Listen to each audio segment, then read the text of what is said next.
Brielle Langley was 3 minutes away from losing the last thing she owned, her late mother's bakery, when Rowan Kane walked through the front door like he belonged to another world. She didn't look up at first.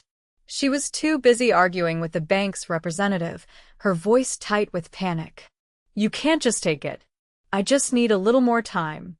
I've made every payment except this one. You're already 3 months behind." The man cut her off, emotionless. "The bakery goes to auction by Friday. Please," she whispered, clutching the counter as if she could hold on to it forever. "I just need a few more days." "That's not how this works," he replied, stepping back toward the door. "You'll receive the final notice tomorrow." The bell above the door jingled as he left, and silence settled in the tiny bakery like a punch to the gut. Brielle's breath shook. She turned around slowly, pressing her hand against her chest like that could keep her from falling apart. Then she saw him. The man in the navy suit stood by the display case, one brow raised, his sharp eyes scanning the place like he already owned it. He was tall, with dark hair that curled slightly at his collar, and an expensive-looking watch peeking out from under his cuff. His presence didn't match the cracked tiles and flickering overhead light. "I'm not open," Brielle said, her voice hoarse. "We're closed." "I heard." His voice was smooth, low. That was a hard conversation. She stiffened. "Did you come here to buy bread or eavesdrop?" He almost laughed but didn't. "Neither. I came for coffee. But now I'm curious." "Well, I'm not in the mood to entertain curiosity." He stepped forward, ignoring her warning tone. "How much do you owe?" Her eyes narrowed. "Why do you care?" "I don't." "Not really," he said, glancing around again. "But watching you fight like your life depended on it? That caught my attention. Most people would have folded." She crossed her arms. "You still didn't answer the question." He paused. "How much?" She hesitated. Then, maybe because she had nothing left to lose, she said, $42,000. He let out a low whistle. "That's a hell of a number for a place this small." "It's not just a place," she snapped. "It was my mom's. She built this bakery from nothing. It's the last thing I have of her." Something flickered in his eyes. He reached into his jacket, pulled out a card, and placed it on the counter. "Come see me tomorrow. 10 a.m. She stared at the card. Rowan Kane. Kane Holdings. Real estate. Among other things. Her heart dropped. "You want to buy the bakery?" "No. I want to help you keep it." She blinked. "Why would you do that?" He looked at her like he had his own reasons. "Maybe I like investing in people who don't know how to quit." She scoffed. "Or maybe you're bored." He smiled barely. 10 a.m., Brielle. "Don't be late." And then he walked out like he hadn't just dropped a bomb on her entire life. She didn't sleep. By 9:40 the next morning, she was standing outside a skyscraper in downtown Chicago, clutching the card like a lifeline. She almost turned around twice. But something about the way he'd looked at her like he saw something worth saving had stuck with her. The receptionist greeted her by name the second she walked into the sleek, glass-walled lobby. "Mr. Kane is expecting you." Of course he was. Brielle followed the assistant to the top floor, where the doors opened into a massive office with floor-to-ceiling windows and leather everything. It smelled like money. She felt wildly out of place in her worn boots and flour-stained jeans. Rowan stood by the window, hands in his pockets. "You came," he said without turning. "I'm still not sure why." He finally faced her. "Because I can fix this." She crossed her arms. "People like you don't do things without getting something in return." He didn't flinch. "You're not wrong. I want you to agree to a deal." She frowned. "What kind of deal?" "I'll cover your debt. All of it. Immediately. You keep your bakery, your name stays on the lease, and you continue to run it." Her eyes narrowed. "And what do you get?" He walked over and placed a folder in front of her. "I've recently acquired a set of properties on the north side. One of them is a small cafe space I want to launch. The problem? I need someone who knows how to run a place like that.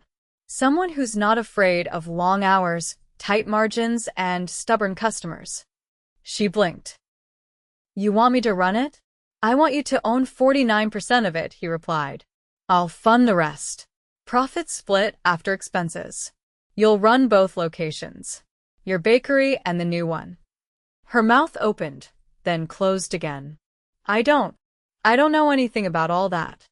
You've kept a bakery alive under impossible conditions, he said simply. You're exactly the kind of person I trust to make it work. She stared at him. And if I say no, then I walk, and by Friday you lose everything. He didn't say it cruelly. It was just the truth.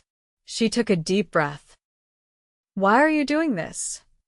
He looked at her for a long second. Because I've built an empire investing in buildings. But once in a while, I like investing in people. His voice dropped. Especially the ones who still fight even when the odds are impossible. Her chest tightened.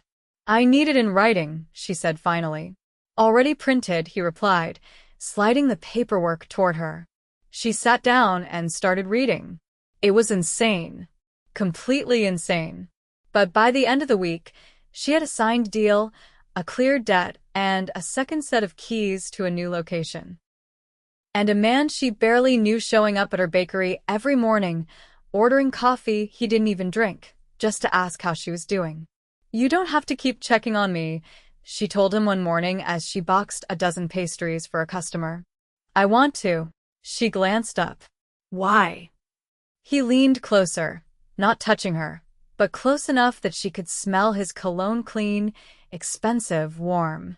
Because watching you fight for your dream reminded me what it feels like to care about something, he said quietly.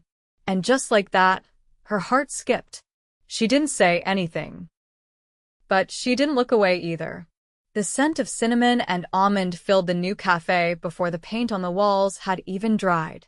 Brielle rolled out dough behind the counter, sleeves pushed up, hair pinned back with a pencil.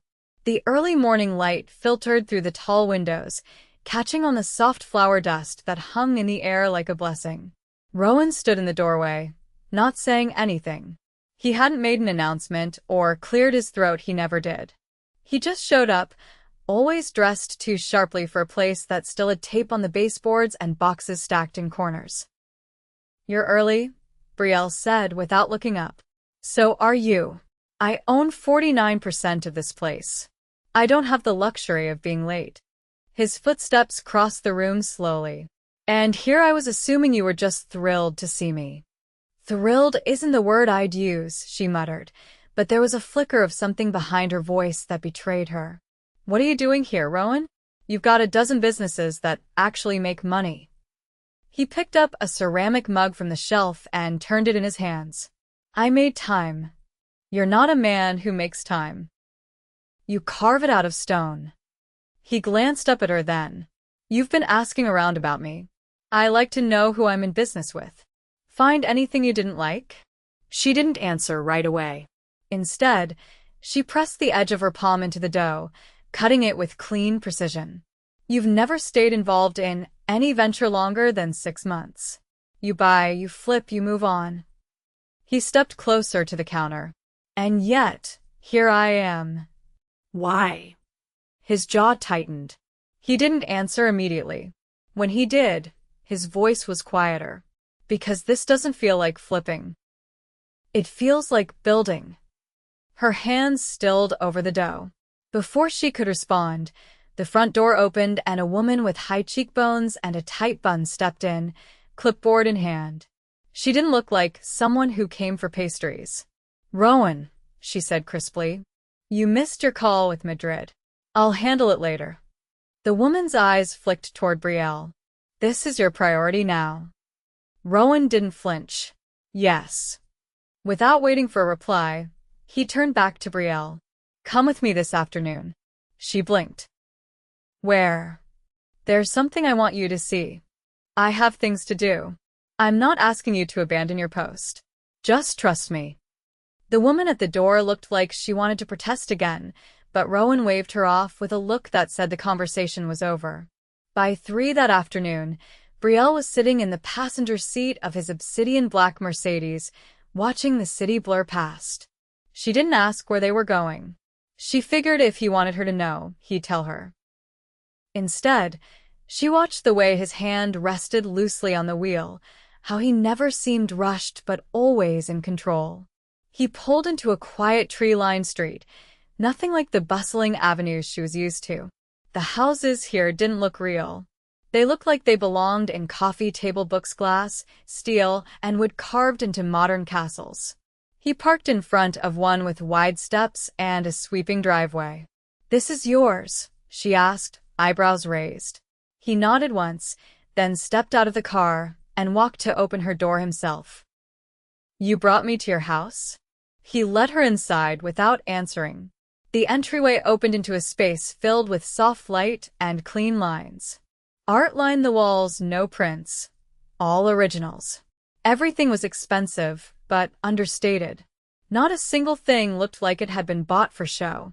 "You live alone?" she asked, stepping carefully into the space, as if her boots might stain the floors. He didn't answer right away. Instead, he walked to a set of tall glass doors that opened onto a rooftop terrace. The city skyline stretched out beyond it, the lake shimmering in the distance. "I didn't bring you here to impress you," he said, facing the view. "I brought you here because I wanted you to see where I come back to every night." She crossed her arms. "Why?" "Because I don't let people in." She turned to look at him, uncertain. "And you let me in?" He met her gaze. "I didn't expect to. But you're not like anyone I've met." She shook her head slowly. "This feels dangerous." "Why?" "Because I don't do things halfway. And if I start to care about you, it's going to hurt when you disappear." "I'm not going anywhere." "You always go," she said quietly. He stepped closer. "Maybe I'm tired of running." The air between them tightened, like the moment existed in a vacuum. Then Brielle turned, breaking the tension. "I can't afford distractions. Not now." "You think this is a distraction?" "I think you don't know what it means to stay." His voice dropped. "Then teach me." She didn't answer, but she didn't leave either. That night, as Rowan stood in the quiet kitchen of his home, he stared down at the untouched coffee in his hands. He didn't like the way his chest felt tight, exposed. He was used to control, to leverage. But Brielle Langley didn't play by the rules of his world. And for the first time in years, he didn't want her to. She wasn't something he could acquire. She was a risk, and he'd never wanted anything more. The grand opening of the second café buzzed with low music, clinking glasses, and the warm hum of conversation. Brielle stood near the espresso bar, not a single trace of flour on her tonight. She wore a sleek black jumpsuit, fitted but functional, her hair swept back to reveal the sharp lines of her cheekbones. She didn't look like the girl who had begged a bank to let her keep her mother's legacy. She looked like a woman who had built something with her bare hands and dared the world to take it from her. Rowan leaned against a nearby column, his tie loosened, sleeves rolled to the elbows. He wasn't working the room like most men in his position would. "No humskaks, no fake chatham." His eyes never left her. When she finally walked over to him, she handed him a glass of sparkling water and lifted a brow.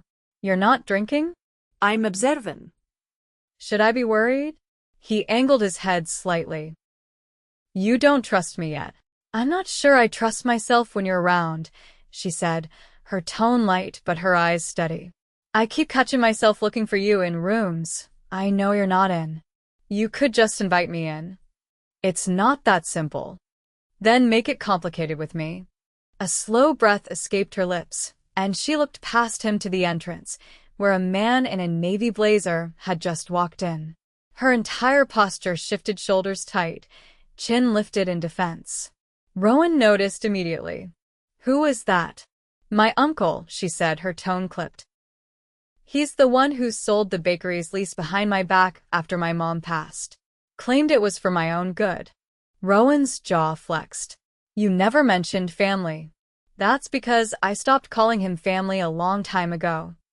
The man made his way over, already smiling like he belonged.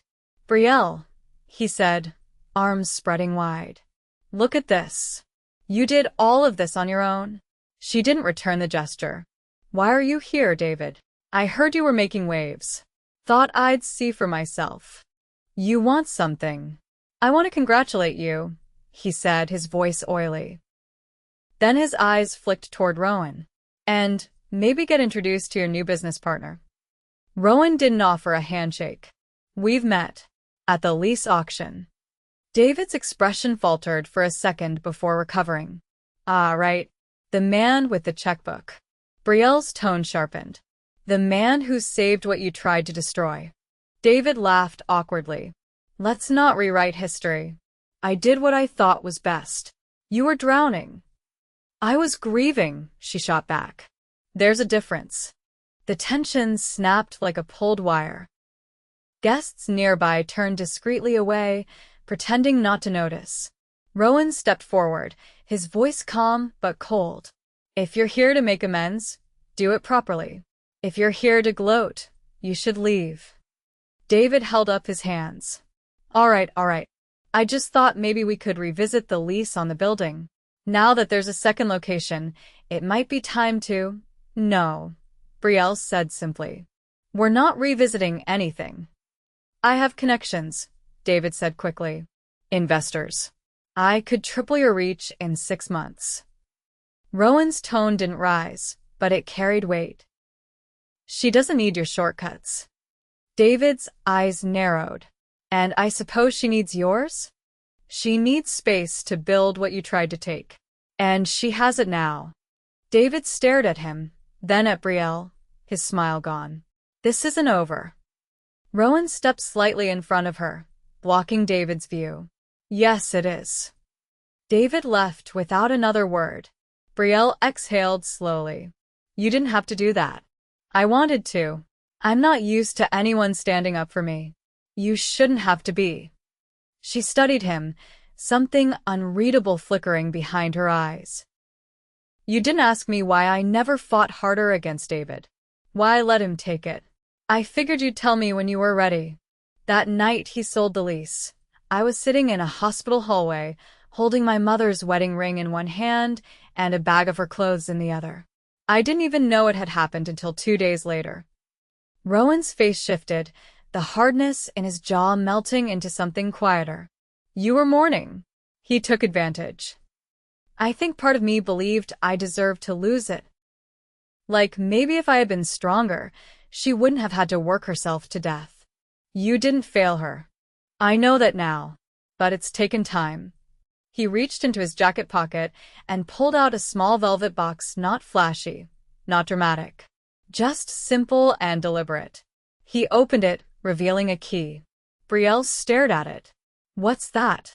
It's your bakery. Fully in your name. The deed, the business license, the property, everything. I pulled it from the holding company this morning. Her hands trembled slightly. Why would you do that? Because I never wanted to own it. I just didn't want anyone else to take it from you. You're giving it back? I was always just keeping it safe. She looked stunned.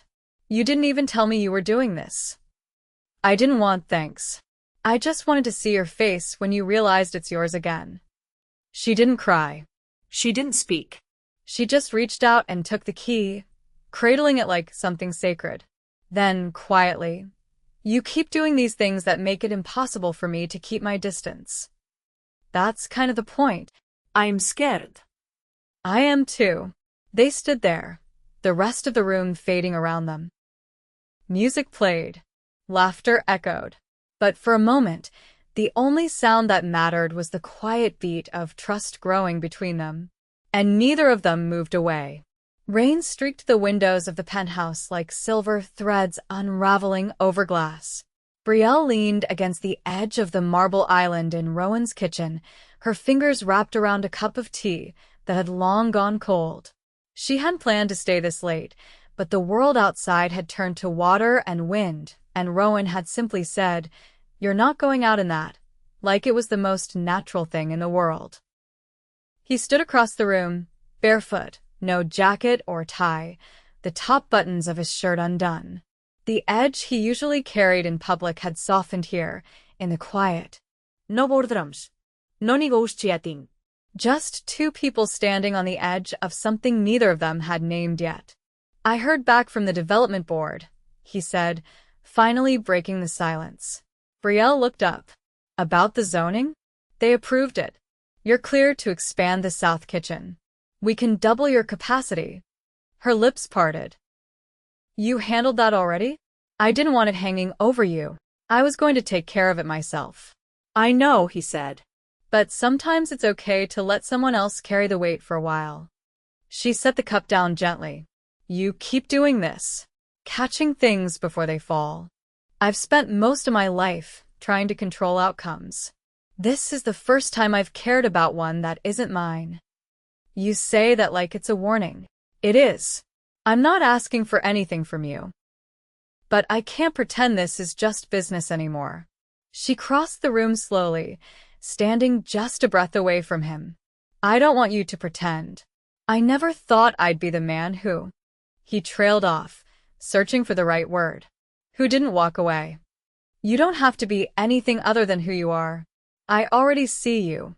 He exhaled like he hadn't realized he'd been holding his breath. I told myself I was just helping you reclaim something that was stolen. But somewhere between that first morning and tonight, I started needing to see you more than I needed to see the bottom line. She reached out, brushing her fingers against the inside of his wrist.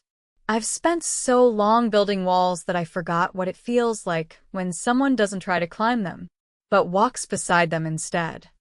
He turned his hand over, lacing his fingers through hers. I've never been afraid of risk. But you? You're the first one I've been afraid to lose. The moment stretched between them, not fragile, but deliberate. Then the elevator chimed, and the doors opened without warning. Rowan's assistant stepped out, soaked from the rain, holding a thick envelope. Sorry, urgent contract. I tried calling. Rowan took it, expression unreadable. I'll look it over later. As the assistant left, Brielle looked at the envelope still in his hand. Is that about the Manhattan Project? He nodded once. They finalized the offer. They want me in New York by the end of next month. She stepped back slightly. And you're going? I don't know, he said honestly. It's the kind of deal I would have killed for a year ago. But now. I don't want to build something in another city if it means losing what I've started here with you. Her voice was quiet. Then don't. He looked at her. I thought you'd tell me to go. I'm not going to be the reason you walk away from something huge. But I won't ask you to stay either. That has to come from you. He set the envelope down on the counter, like the decision had already been made. I've had money for years, Brielle. I've had power, control, a name that opens doors. But none of it ever looked like home until I walked into your bakery and saw you fighting like hell to keep it alive. She blinked fast, but didn't look away. I don't want to be a reason. I want to be a choice. You are. Later that week, the South Kitchen expansion broke ground. Rowan didn't leave for New York. Instead, he poured capital into the café network, not to grow it into a chain, but to secure it each location held under Brielle's name, protected from acquisition or interference. They didn't talk about what they were doing in labels. They didn't need to.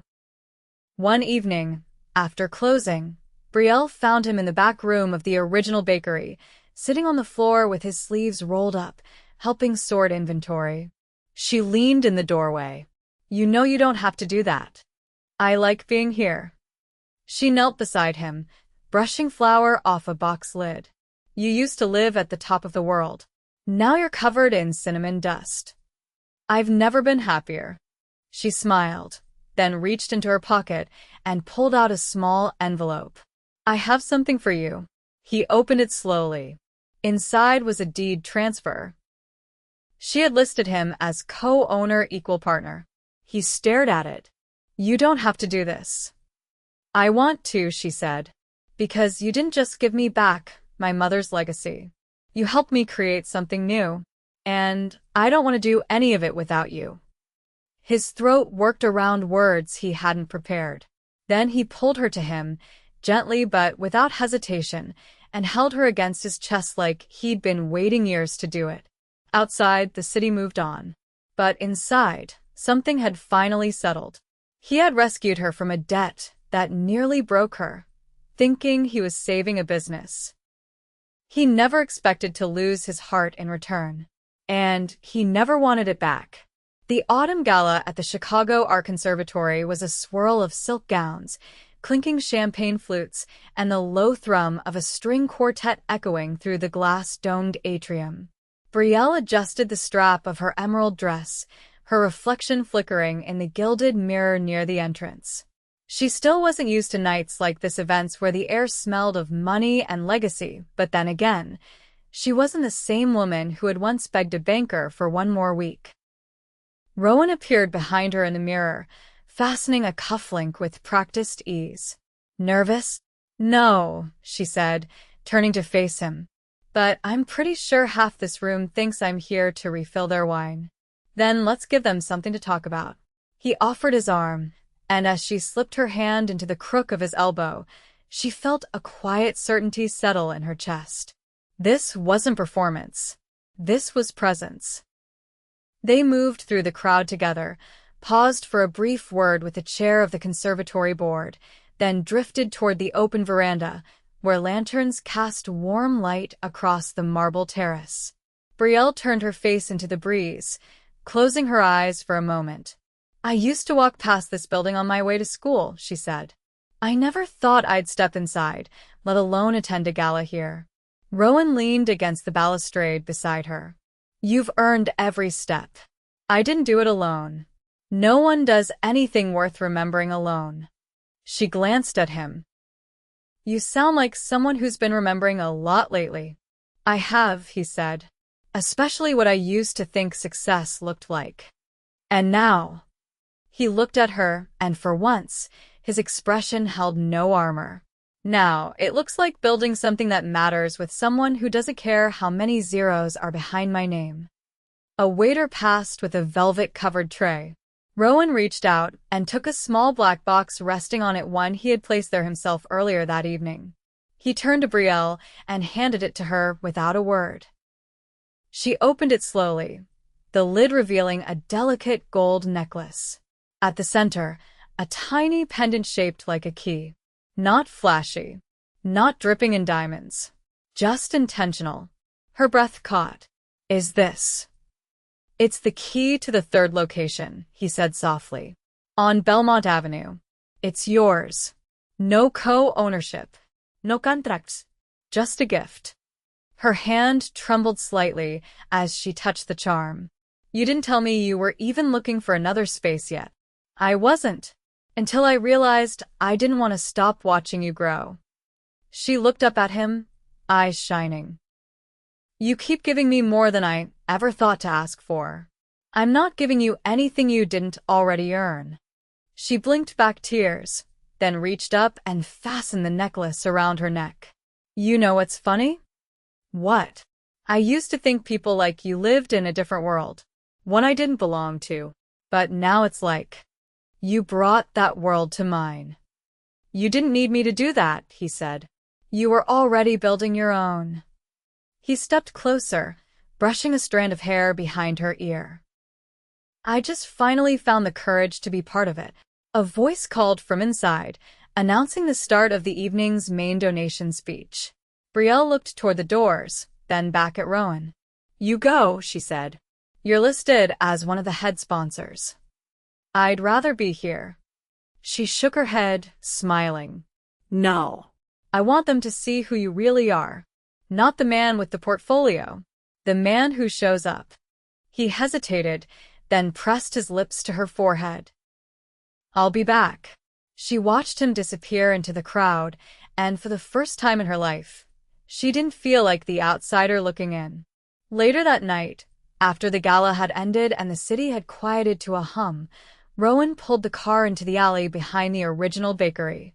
The lights were off inside, but the place still felt alive in the way only something built with love could. "I want to show you something," he said, unlocking the back door. She followed him inside, her heels echoing across the tile. He led her to the office, where a stack of papers waited on the desk. She looked down. "What is this?" "Articles of incorporation," he said. "For Langley and Kane Enterprises.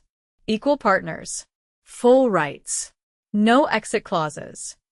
She stared at him. "You want to build a company with me? I want to build a life with you. The company is just a side effect. And what if I say yes? Then we draft a plan. We grow together. And maybe one day we build more than cafes." She stepped closer. "Like what?" "Like a home. A future. A family, if that's what we want." She rested her hands on his chest, her voice barely above a whisper. "That's exactly what I want."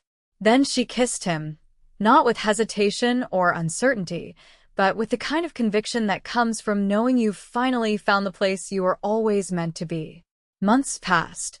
The third cafe opened on schedule, with Brielle cutting the ribbon and Rowan standing a few steps behind her, not in her shadow, but at her side.